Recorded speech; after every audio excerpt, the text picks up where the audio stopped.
Okay, are you Hello? there? Yes. Ah, Hi. yes, I think I have you now. Yeah. Sorry. Good. I have Skype usually configured for something else. So, anyway. All righty. Well, pardon the noise. We happen to be in a huge thunderstorm at the moment. Oh, wow. Yeah, they're the first time I've ever heard this. 3 times the tornado sirens have went off. Oh, that's crazy. Yeah, it is. So, anyway, sorry about the crazy opening. Welcome to the Watchman News. This is, of course, Morgan with Rogue Preparedness. How have you been? Doing good. Busy all the time, but can't complain.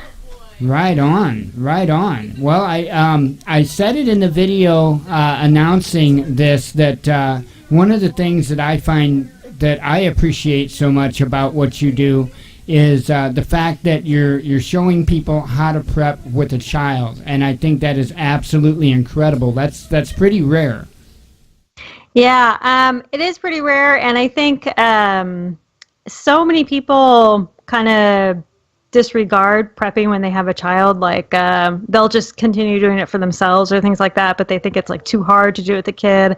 I've had people tell me that it's, they can't bug out because they have kids, things like that. Like they can't even try it out or anything like that. So yeah, I'm just trying to show people that it can be done. They're just little people. They're not incapable of anything. They're just littler and have to be dealt with a little differently.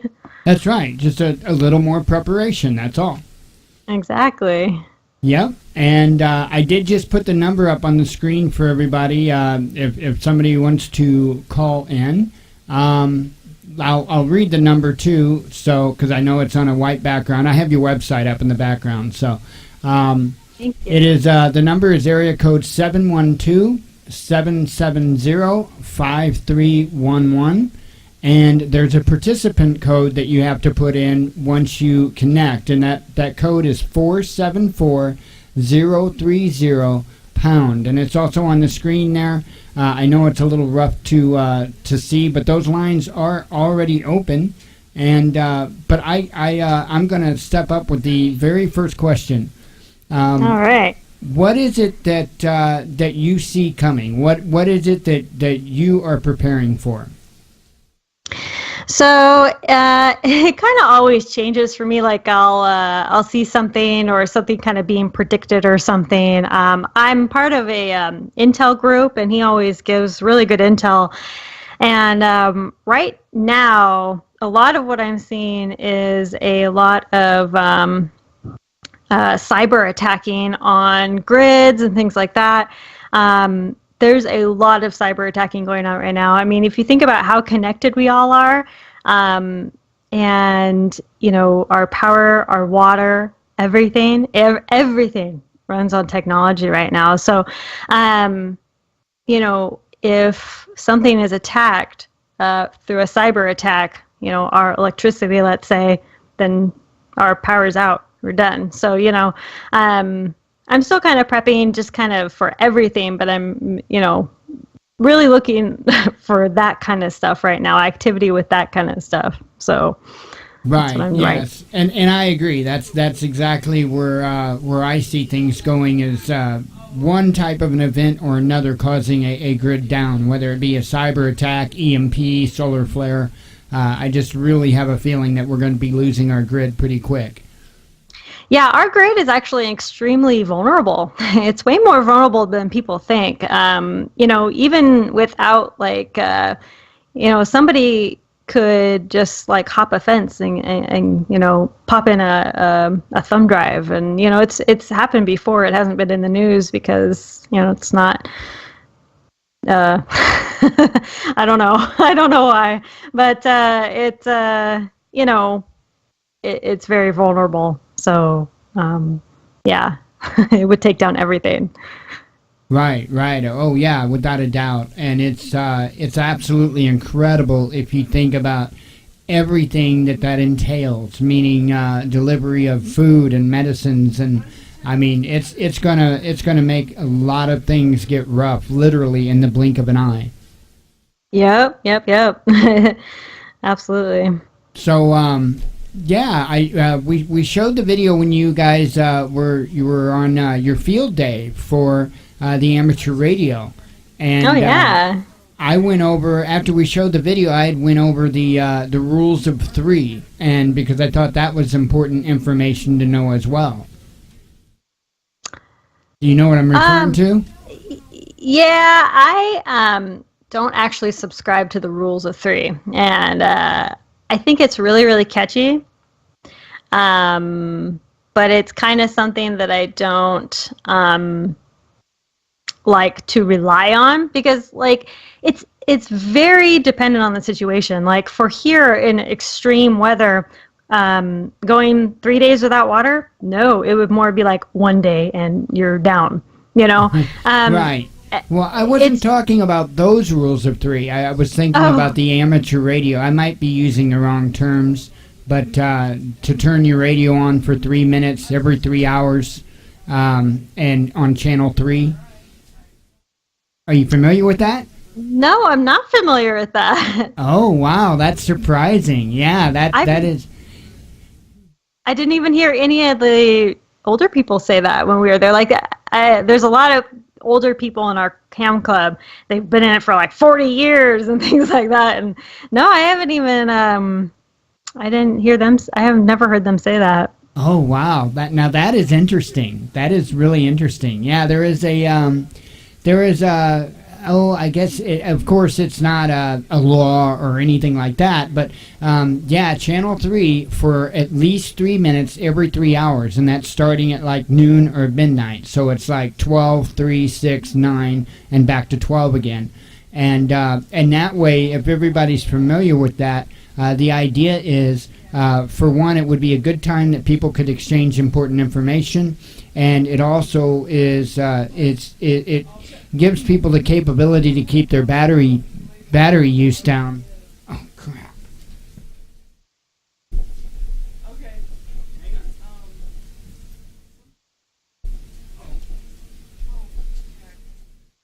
Sorry about that. One moment. I gotta find out where I lost my audio. I think I know where it is. No worries. One moment. Go ahead and you can take it for just a second, Morgan. Pick a topic. Let me find out where I lost my audio. Okay.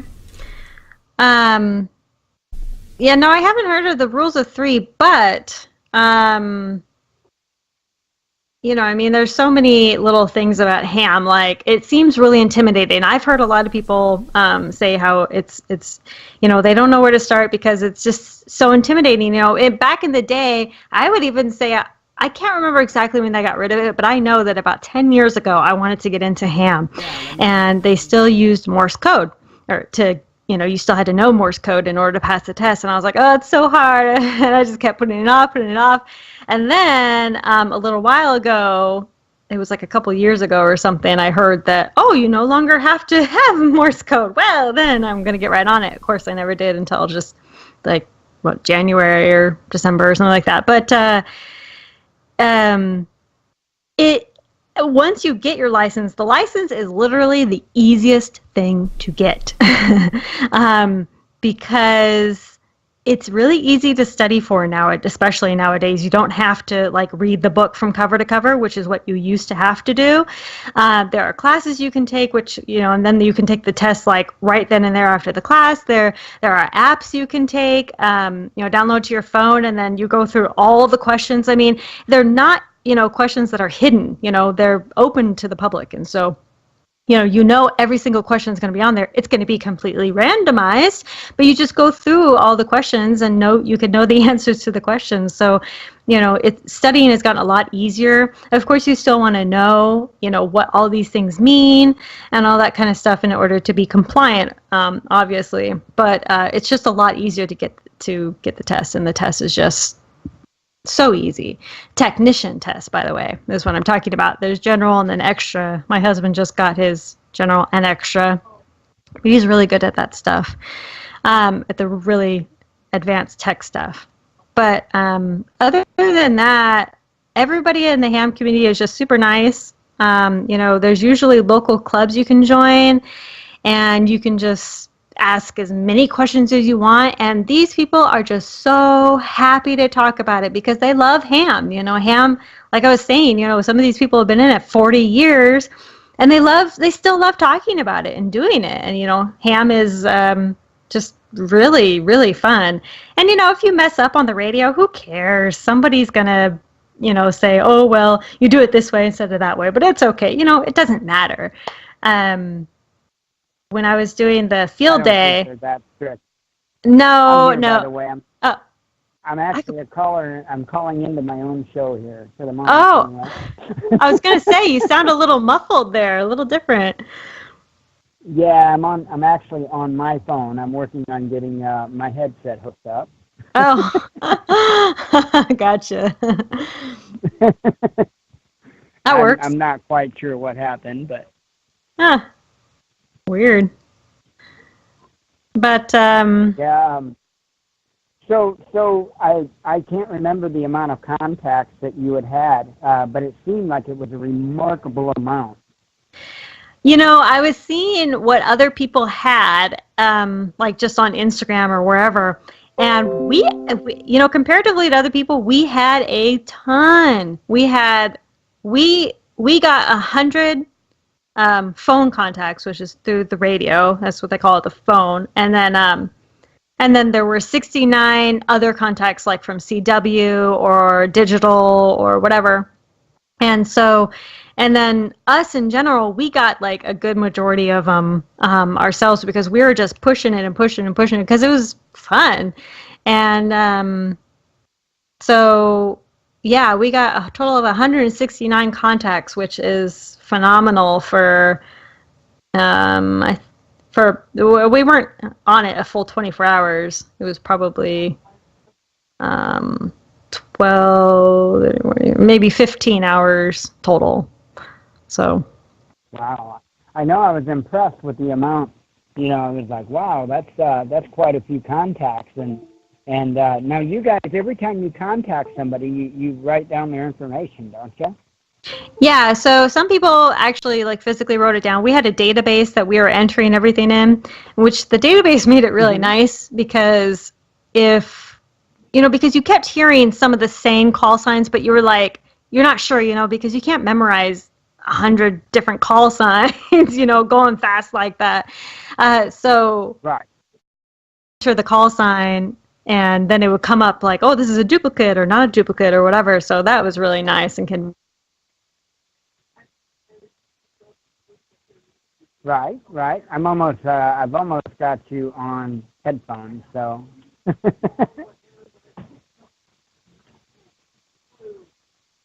You can still hear me, right?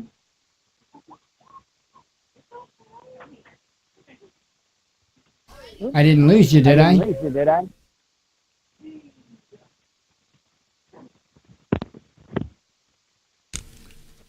One second here. At least I don't think I lost her.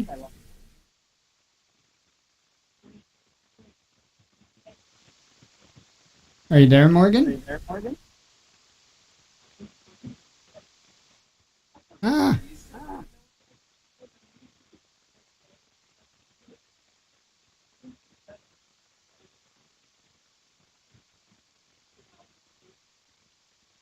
Let me see here.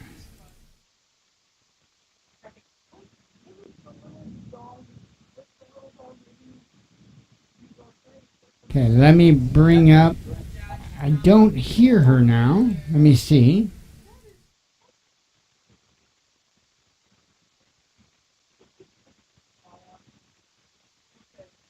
Make sure I didn't accidentally.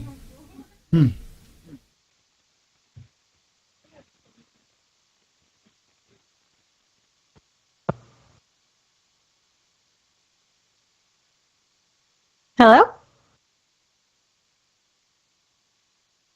Let me reset the audio just in case she is there. I'm here. And I'm not hearing her. Yeah, I see her lighting up. Give me just a second. Let me audio. Oh, my internet just completely went down. So that was weird. Okay, I'm hearing you now. Yeah, okay. Hi. We're Okay. having a bunch of audio problems tonight. Oh, well, I don't know what happened to that. We normally have a stereo that I monitor the audio with, and I have no idea why it quit, but that threw me into having to try to get my headset set up so that I could actually hear you. Oh, yeah. Sorry about that. Well, my internet just went down and kicked me off of everything. That was weird, but it's back now. I hate technology sometimes. It is a crazy, crazy night. Yeah. Is it a full moon? It was, I think, last night was a full moon, I think. I think so, too. I think I went out and I saw it, and I was Did you howl? Ooh. So let me throw that number out there again. I'm actually surprised nobody's called in yet.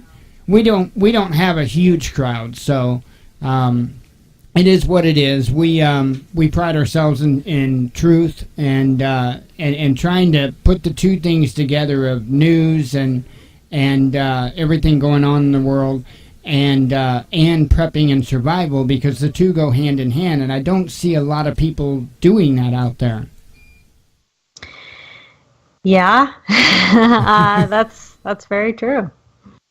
But wow. See, now our power just went out, but however, we are on battery backup, so we are good. Oh, good. Awesome. So anyway, we were talking about ham radio. What are you working on now? If you can share it with your preps, is there anything new that you're working on to get ready for? Just in general, just kind of thing. Yeah. I'm actually so when I first started YouTube, I started with a challenge. I called it the 365 Survival Challenge, where I did a video every single day, and I did something prepping, survival, whatever related, every single day for a year. And it was really fun and really hard, and then I stopped doing it, and I have stopped doing it for about a year and a half. I've been on YouTube, I think. My goodness, I don't know. But anyway, and so I wanted to get back into doing that, because I have felt that I've really needed a kick in my rear to get me back into doing stuff. Having a kid, I really focus all my attention on her. And sometimes I go through a whole day without really eating much. That's how much I'm focusing on just her and her needs and that kind of stuff. And so but it doesn't have to be like that. And I've just, we're getting towards the point in which, I still prep and I still do a lot of things. I'm still doing all the basics that I need to do, growing food and water supply and growing, inventory and bug out bag, doing camping trips and all that. But it's not, I just want to take it to a next level of getting more off grid, getting more kind of homesteady, getting more kind of bushcraft skills, all these types of things. And really more challenging myself, as well as hoping to challenge others to prep more right along with me. So, YouTube has been a way for me to, to be accountable for my prepping and having the subscribers and everything. Social media in general makes me way more accountable for my preps and things. So I think everybody needs some sort of accountability, whether it's accountability buddy or whether it's YouTube, social media, or whether it's owing somebody $50 if they don't, do this task by this date or whatever it is. I think, accountability is always helpful, I think. Oh, I think so. Years ago, before I started this show, I had an event. And I called it SHTF Saturday. And what it was, and it wasn't just a Saturday, it was the whole weekend. And my challenge to everybody was to go to the breaker panel and shut off all their power from Friday after they got off work until Sunday night. And put all their preps to a test. And I didn't get a lot of people to do it with me, but I'll tell you what, that taught me so much about myself and my own failures and my own weak spots than I could have ever imagined. It's so funny because we have electricity, we have the internet, we have TV, we have all this technology surrounding us. And as preppers, we prep for blackout situations, but to forcefully turn off that light when you can just flip it right back on and everything will be okay. It's really, really hard for a lot of people. We are so connected to our daily routines of watching TV or, watching YouTube or whatever, having light Right. that's not a candle. We've become accustomed to these things, and it is really hard, but you're absolutely right that it is such a good challenge. It really does teach you a lot. That was one of the things that actually made me want to become a prepper, was a lights out situation, and I realized, I don't have anything. What am I doing? So yeah. Right. Yeah. I mean, and I've seen videos. Let's see. There was one, and I thought it was impressive, where you talked about bicycles and that being an alternative transportation for SHTF, and I think that was an excellent thing to point out. It definitely is really good. There's a lot of things to keep in mind with the bike, just like there's a lot of things to keep in mind with any transportation, option, a car, horse, your feet, I don't know, anything. There's lots of things to consider. Blisters on your feet, your car needs maintenance, the bike needs maintenance. Where can you and can you not go with the bike?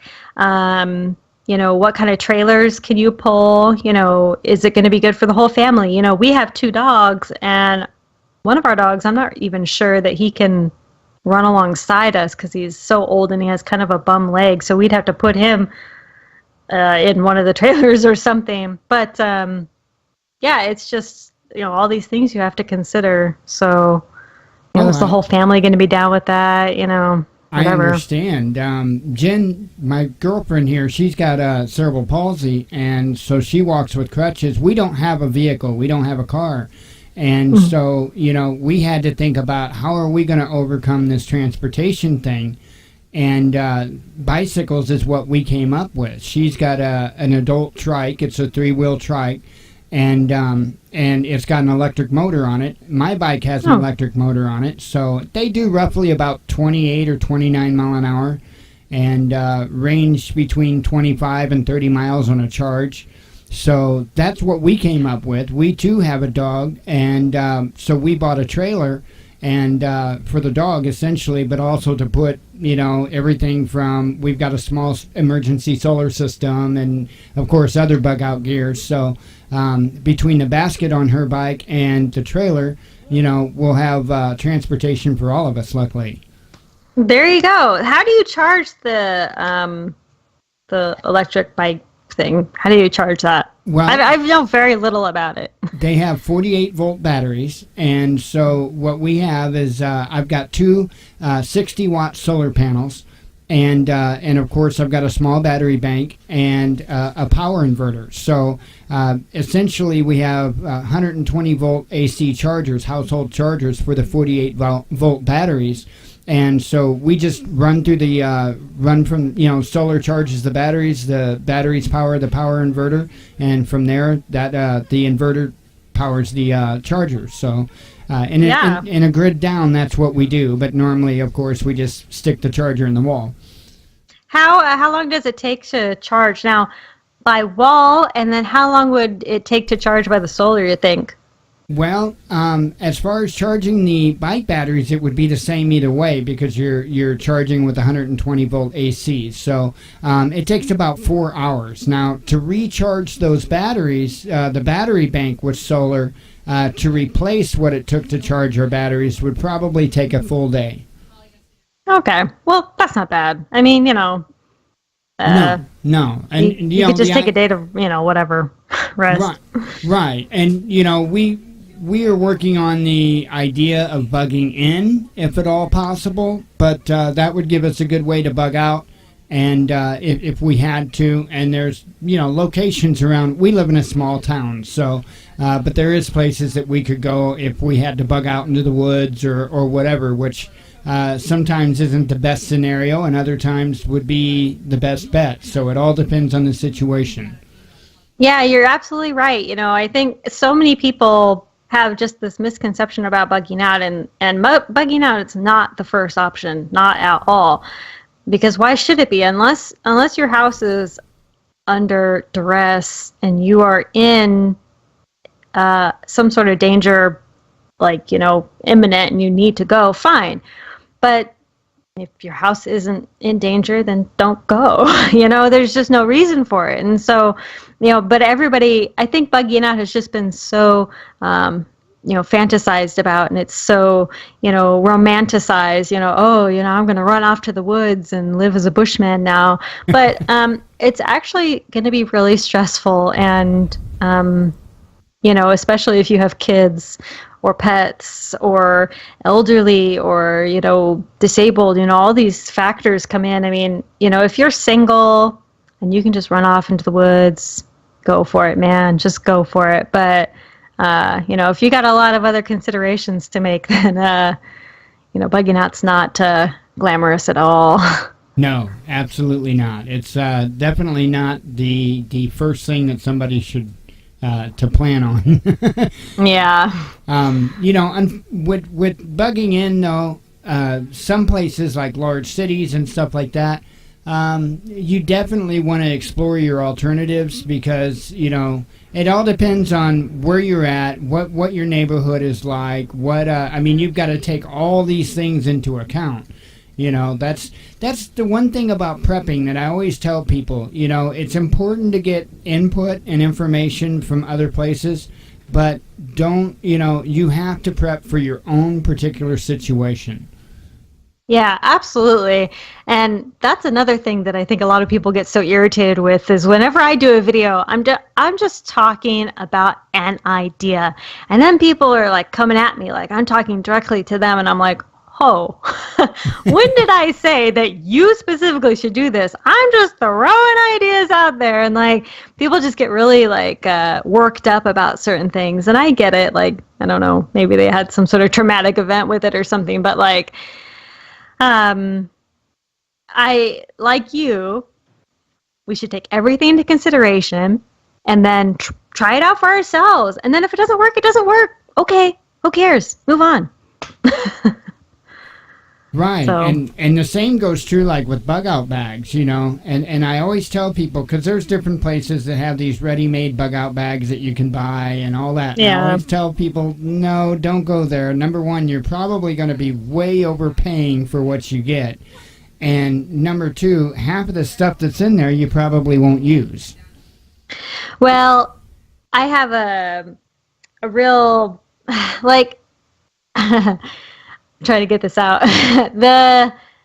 For like probably you and I and a lot of other preppers who are more experienced, look at those pre-made bags and go, no way, I can't do that, and think that it's not a good idea. And I still don't think that people should buy pre-made bug out bags. I think that if you're going to get into this, at least make your own bug out bag. However, I'm torn, because then there are those other people who just kind of know that they probably should have some sort of emergency supplies, but they don't really want to do anything. So they're just going to go grab this pre-made bug out bag and throw it in their closet. Now, I don't agree with that, because they're never going to use any of this stuff.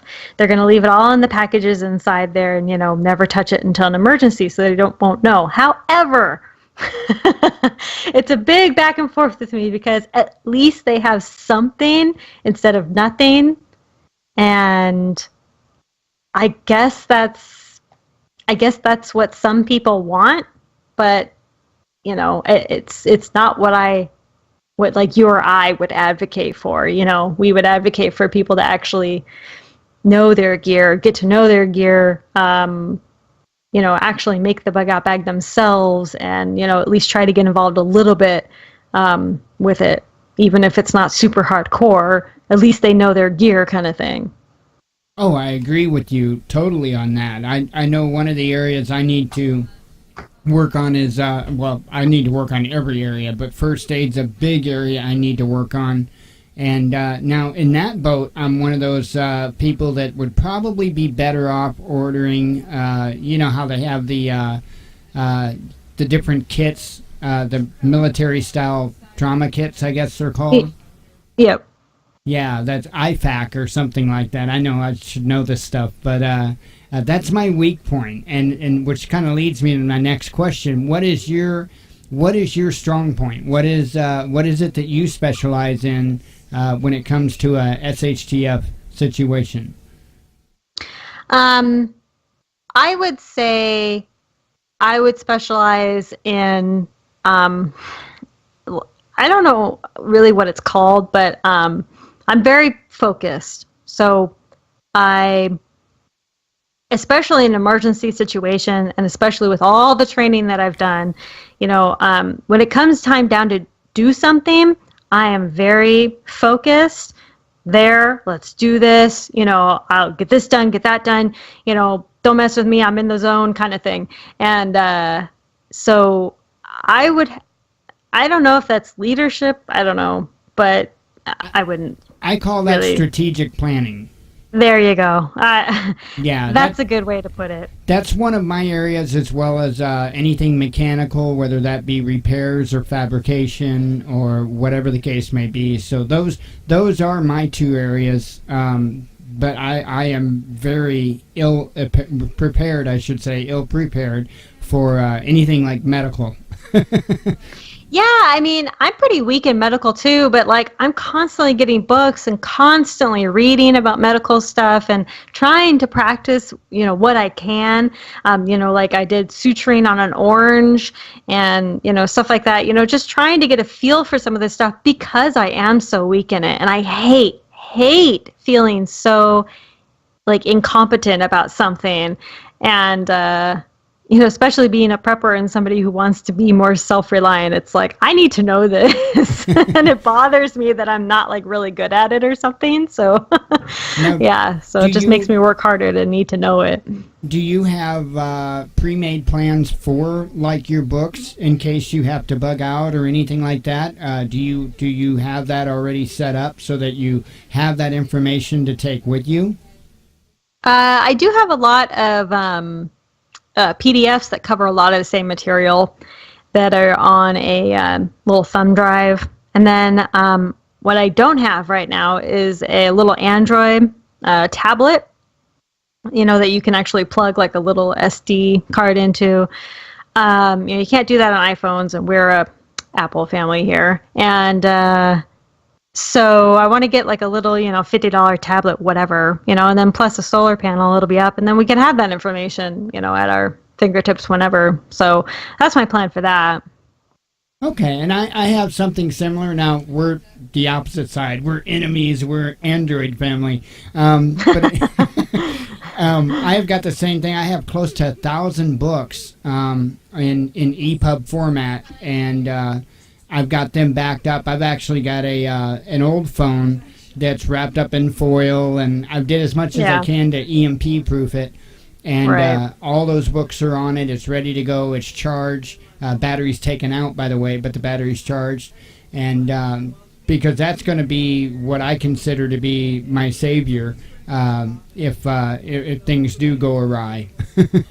Yeah, I mean, books are awesome, and, you know, if you can bug in and have all the books at your disposal and whatever, sweet. But, yeah, you got to be able to take that knowledge somehow, and like you said, with the whole kind of EMP proof it, that's where I keep all my electronics and stuff that I want to take with me, you know, radios and things like that. My little Faraday cage, so, yeah. Yeah, definitely nice. It would be nice to have it, you know, when you need it. Right, I hear you there. I'm gonna have Jen try calling in. Somebody in our chat room said that they were having problems calling in, so I'm having Jen try to call in too. So Oh, okay. Let's see here. So, yeah, I think that's extremely important. Any information that you don't have in your head, you really need to have an active plan on being able to produce that information, that knowledge, pretty much, at a moment's notice. Especially if you're like me and medically deficient, it's probably a good idea to be able to reference how to fix that gunshot wound while it makes a difference.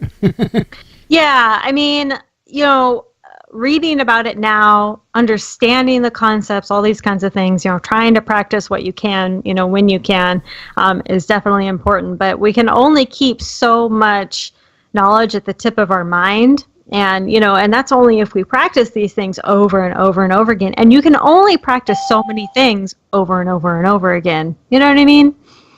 Right. Oh, yeah, I know exactly what you mean. And, that's one of the things that I emphasize with people is to make sure that, when they put together their groups, because, I think there's a false belief that people can do this lone wolf style. And I think that's totally there are people out there that could go out in the middle of the woods, never make contact with another human being, and survive for the rest of their lives. However, that doesn't apply to 99.9% of us.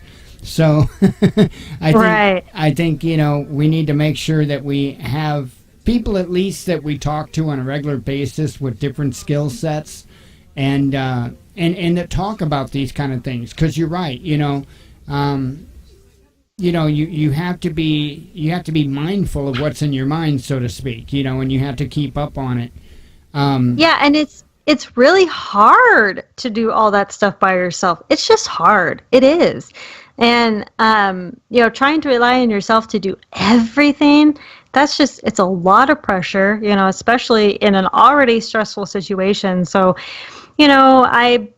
I'm not going to say that people shouldn't be a lone wolf, but it's just, I just hope that they know what they're going to get themselves into. My husband and I really balance each other out. He knows a lot of mechanical stuff. I don't. He balances out. I try to learn all that stuff too, but in the end, he's going to be the one taking over with that kind of stuff, and whatever he's weak in, I'll take up, So it's just relieving that stress off of one person so that another can help out in a stressful situation. And that's what it's all about. It's about everybody to work together to achieve a common goal. Right. Here's a question that I don't know if I'm sure you've thought about it. I don't think you've done a video on it. I've watched probably pretty close to every one of your videos. And I don't think I remember seeing this. Correct me if I'm wrong, but have you gone over, and I'm sure you have, like protection for, like, especially when it comes to the children and stuff, if you had a group of marauders or whatever, have you gone over with your own family or with anybody else about the different methods or techniques you would go about protecting the little ones especially? Yeah, so that's constantly on my mind, and that's a really good question. But that is constantly on my mind about defending her and what to do with her in a defensive situation. Sure, I can just, I carry every day, and I can just, do what I have to. But I have to constantly be aware of her, how she's acting, where I'm going to put her while I'm trying to defend us. I especially think about like car situations. Like, it's so rare that I would ever be in a situation in which somebody would attack me in my car. But I saw this video from somebody that I follow, Tactical Fitness in Austin, Texas, and he showed this video of this guy who jumped into this other guy's car and just started like attacking him with a knife, just stabbing him over and over and over again. And it was so brutal. And it made me think, like, what am I going to do in that situation? Because my child is in the back seat behind the passenger seat where that person was sitting. Now, if I pull out my firearm and start shooting, I better make sure that my bullets actually hit the right person and not my child sitting behind the passenger. And in a situation like that, it's very hard because there's, your adrenaline is pumping, the other person's adrenaline is pumping, he's got an agenda, you've got an agenda, you don't know what his skill sets are, he doesn't know what yours are. It's a very, I don't say I stress about it a lot, but I think about it a lot, and I always try to run through scenarios in my mind about how I might handle situations. But it all really comes down to training, dry firing at a home, pulling from my holster, all this stuff, hand-to-hand combat, it's not just firearms, working with my knife, working with my hands, working with all these things to be able to defend us to the best of our ability. But before it even comes down to having to defend myself, to actually engage, I'm going to do everything I can to run away from the situation. And people can call me a coward all they want. I have a child to think about. Maybe if it were just me, it's one thing. I might stand my ground. But I have a helpless child who I may and may not be able to properly defend if I were to stand my ground. So it's so situation dependent, but it comes down to situational awareness and knowing where all of your exits are, locking your car whenever you get inside of it, staying off your phone while you're in public, all these things that will help you either avoid the threat altogether or at least see it coming to where you can try to do something and act, Oh yeah, that's awareness is extremely important. And you missed one, by the way, the bow. It made me think of it because I see your tattoo of the arrow on your finger. I always thought that was pretty cool. Yeah. I don't really think of my bow as like a defensive thing. That'd be so cool, but yeah, no. You don't see yourself as Daryl Dixon? No, I especially don't like crossbows, but no, I'm not going to get into it. That whole Daryl Dixon thing with his crossbow bothers me. But anyway. Well, it's TV. It's going to be unrealistic. I keep asking who's cutting all the grass there after the apocalypse. I can't figure out who cuts the grass. Yeah, that's observant. That's a good question to ask. Which, by the way, are you down, of course, don't get too specific, but are you like more in southern Texas? Because you're in Texas, right? Yeah, it's central south. Mm-hmm. Oh, okay. So cold weather probably isn't much of a concern for you then. You know what? It actually is. A lot of people think that Texans don't get cold weather, but we do. We only get like 2 or 3 months of it, and it can get down to, it's gotten down to the 20s, which for some people are like, whatever, it gets down to negative 20 here, but for us Texans, us who have like 80 to 100 degree weather 8 months out of the year, that's cold. And so, yeah, even this last year, it was super anomaly. We got snow, and it actually stuck for, like, a good long time. We've gotten snow here, like, back in 2011, and it didn't stick as nearly as good as this. And so we were all excited. We were a bunch of Texans out in the snow playing, and thought my daughter hated it. But, she had never seen snow before in her whole year and a half life. So,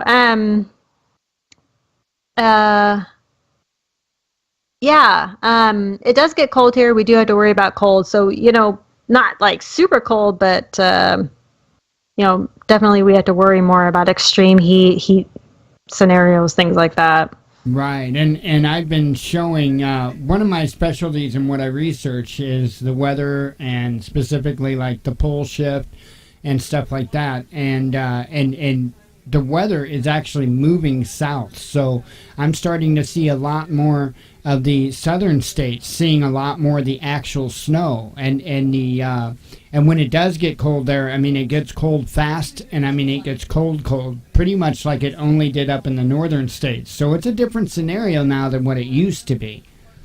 Oh, absolutely. And the change has been pretty dramatic. When I moved here in 2008, I'm originally from Oregon, so when I moved to Texas in 2008, Texas, I don't remember it getting super cold. And of course, it didn't snow, like I said, until 2011, and then people were saying, oh, it hasn't snowed here in forever. And so I feel like it's been a very dramatic shift. The earth changes. Right. It always has, it always will. So. Yeah. And we're used to it. We're up about 30 miles east of St. Louis is where we're at, so we're kind of used to that kind of weather. Wish we were in Texas. Our favorite band is actually from Texas. I don't know if you've heard of Blue October or not. Oh, yeah. Yeah, of course. That's our favorite band, so. Nice. That's cool. Yeah. So, I mean, it's when I find myself going through my bug out bag like twice a year. Once spring and fall, essentially, because I'll pack more like winter stuff for the winter and, of course, more summer stuff for the summer. Do you do the same thing, or do you keep normally the same, like clothing and stuff in your bag? Well, I inventory my bug out bag about every 3 months just because I'm obsessive about changing stuff out. It's usually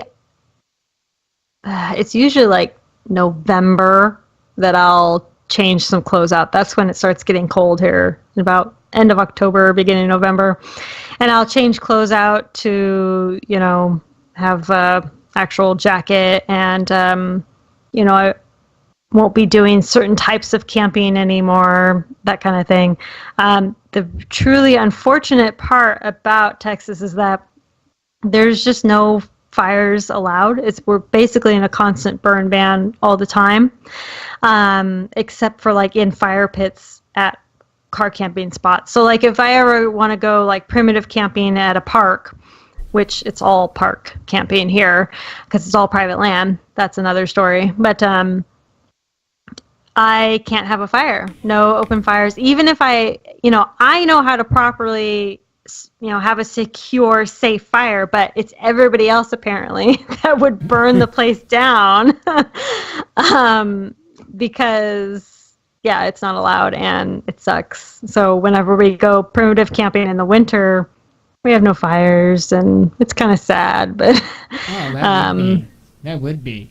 I do have a question, too, something I observed, and you're the only one I know on this planet that can answer this question. I have seen you, I think it was like hiking or whatnot, and you had Baby Rogue in a pack on your chest, on your front, and you had a backpack on your back. I'm just curious, does that kind of actually help stabilize you? You would think, but it totally didn't. My bag doesn't, or at the time, I think I know what you're referring to, and at the time it did not weigh too much more than she did at the time. And I really thought it would have like evened me out, but no, it added more weight. I mean, I definitely felt like a pack mule for sure. Like, I don't mind a bag. Any sort of bug out bag, I don't mind carrying a really heavy bag. It just doesn't bother me.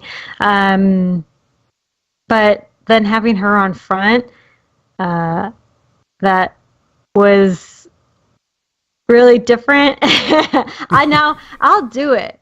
I'll do it all day long. And that's something that a lot of people are like, well, you could just make your life easier and do this and do that and do this and do that. I'm like, yeah, I could, but I'm okay doing it this way. Like, I'm cool, I can, I want to, I have the ability to, why not? And so, yeah, no, it didn't even me out at all. I wish it had, but I think that was one of the comments I made. I was like, why hasn't this evened me out? Yeah, I'm kind of shocked that it didn't. I kind of figured it would. I know the difference that it makes when you get a backpack properly positioned on you. It makes all the difference in the world. Oh man, I'm actually gonna probably do a video of that here shortly. I recently discovered how to properly position it, and it's like a world of difference. You're totally right, and like I think that's maybe one of the problems that so many people are coming across, because it has to be, because I know as soon as I positioned it properly, it was like night and day. I could go for days, walking with this bug out bag. So. Oh, I agree, and I think that's something that people really need to do on a regular basis too. Is get used to how it should feel on you, and all that, because that's going to make the world of difference. If you do have to bug out and travel any distance at all, whether or not that backpack is properly on you and it's benefiting you the way it's designed to. It's going to make the difference in 5 miles, whether or not you can do it or not. Yeah, absolutely. I think the furthest I've gone with my bag is 7 miles, and I felt like I could go another, 17, 70, whatever. If I felt good because I had it positioned correctly, so yeah, it makes a big difference. Yeah, there's a lot of areas I think that, and this is why it's important, I think, for preppers and stuff to work together, because I think it's important for everybody to share their information and to point out everybody else, not point out everybody else's weaknesses, but emphasize on their strengths. And I mean, it's an area that I think is completely vital, especially right now in this environment. Yeah, absolutely. We're living in a time in which we have so many resources available to us, and we have everything at our fingertips, literally. And we have access to everything. We can do everything. In the United States of America, we have so much at our disposal, and there's no reason not to take advantage of it in order to be better prepared. There's no reason for us to not look at, other preppers, get advice from other preppers, and practice and do all these things now while we can, and, not during the disaster. And, sure, you can do it after, I guess, but, why wait? I've always said the wrong time to learn how to fly a plane is when you're on the way down. Yeah, that's a good saying. And I do want to point out to everybody, I was just checking out in another window. You have a page set up on your website, really nice, with different supplies and stuff where people can go and get the different supplies, and you have that organized so nice. That is awesome. Thank you. Different categories, and it looks like you've got a lot of the stuff covered. You really do. Yeah, and I've kind of neglected that page, but yeah, everything on that page I have tried out myself. I think that's a really big thing too. Like, I've gotten so many product requests, people emailing me and wanting me to do, product reviews and stuff. But honestly, if I don't like it, if I don't think my audience is going to like it, and especially if I think that I'm not even going to use it past a review, I won't even accept it, because it's just not. I'm not a review channel. I don't really want to be that. I love reviewing stuff that I actually want to stand behind, and not just review it to get a review out there. So everything that I recommend, I actually use in one way or another. So, yeah. That's awesome. I noticed you had the Baofeng, and I've always said the name wrong of that radio, the UV5R Plus version 2. Do you know if there's much difference from that between the version 2 and the Qualette? Quite honestly, I don't know the difference. I just know that the one that we have is good. You know, I mean, for what it is a budget, you know, ham radio, but we've made it work. It's been pretty good for us. So, yeah. Yeah, that's what we have. We have me and Jen both have a UB5R Plus. They call it the Qualette. I don't know what the difference would be, but it's probably essentially the very very same thing. So. Well, probably, yeah. I'm not sure, to be honest. Do you by chance have an external antenna for yours? Yeah, we my husband has an external for his truck, and he always talks back and forth when he goes to work. And then we have an external here at the house that he built himself, and we actually we put it up and take it down. We put it up when we want to use it, and then just take it down when we aren't using it. I forget why we do that, but it was for some reason. Anyway, yeah, and so we're about to actually drill a hole in our roof and put an antenna, a permanent antenna in the house for our ICOM. So. Oh, wow, yeah. That's awesome. Mm-hmm. That'll be good. If there is any number one thing, because we all have our thing about us that we try to emphasize is most important. Mine is light, by the way, because I think that's one area that preppers way underrate is light. And I'm just curious, what is your one thing that you emphasize the most?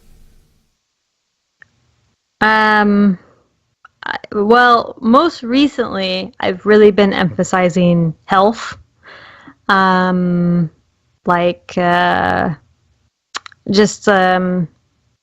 think that preppers kind of neglect health. I've been neglecting health a lot lately. I've been starting to get into a more regimen, stuff like that. But I think that really is neglected in general. Again, it's one of those, it's not very glamorous, to talk about.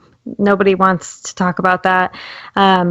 But that's going to be something that I'm really going to be kicking into gear here and talking more about to make it a more talked about subject in the prepper world. Yeah, I do think that's an important area. And at the same time, I always tell, because there's a lot of people, I think, that feel, I don't know what the word is, but people that have health problems that they can't do anything about. And they kind of, a lot of them I've seen have kind of an attitude that, don't want to try, a defeatist attitude. And, that's one of the things I always tell people, no, don't give up, because, regardless of your health condition, there's a way around it. I'm so glad you said that, because my husband, since October, has been on the keto diet, however you say it. And he's lost 92 pounds.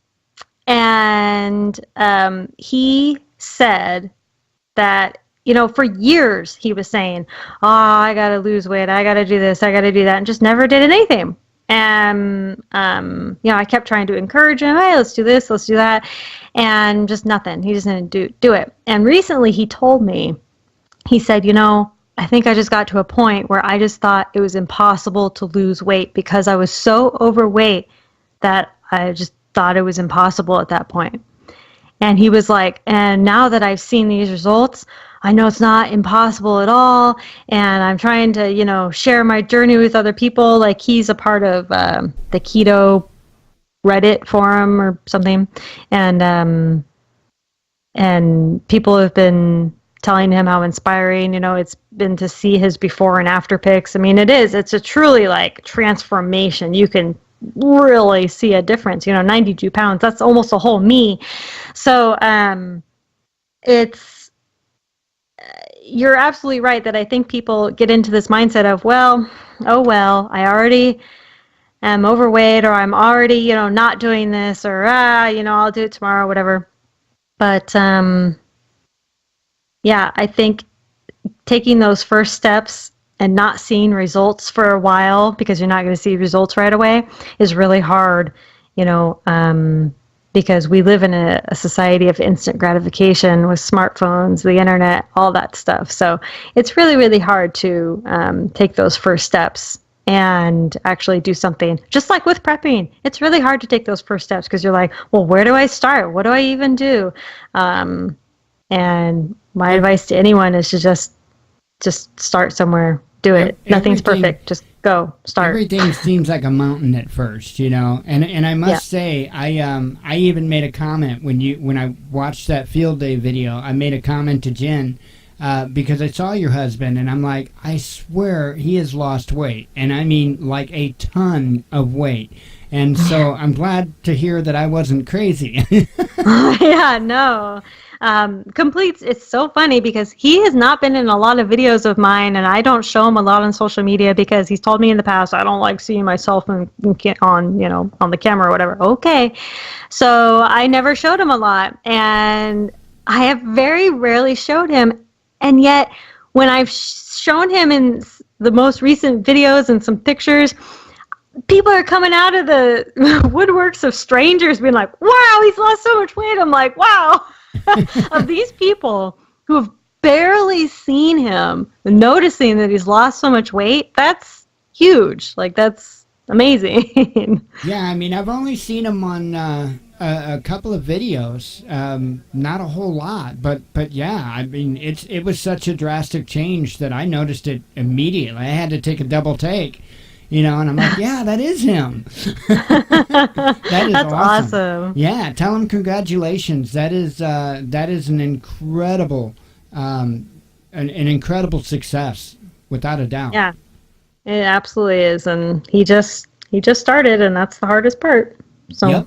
Yep. Oh, I agree. Without a doubt. Without a doubt. Yep. Well, I don't know of anything more to ask. I'm sorry we haven't had any callers. Is there anything more that you can think of that you would like to add? I don't think so. I mean, I think they were really good questions. Thank you. Oh, well, thank you, and thank you for coming on. And we're always open. We've got a real odd duck kind of news show here. We play a lot of videos on the show. That's, in fact, the majority of what it is. Because, again, I'm trying to tie in what's going on in the news with why we should be preparing, and at the same time showing people different ways that they can prepare. And we try to show the problems, but we find it very important to add the solutions, Right. And so, what I'm getting at is we normally have a pretty open schedule. So if you ever want to come on, if there's ever anything you want to talk about or anything like that, you know how to get a hold of me, and you're more than welcome to come on. Sounds great. Well, thank you so much for having me, and thanks for everyone listening. And yeah, appreciate it. Thank you. Well, you have a good night, and we'll hopefully talk to you again. Yeah, you too. Thanks. Thank you. See ya. See ya. Wait.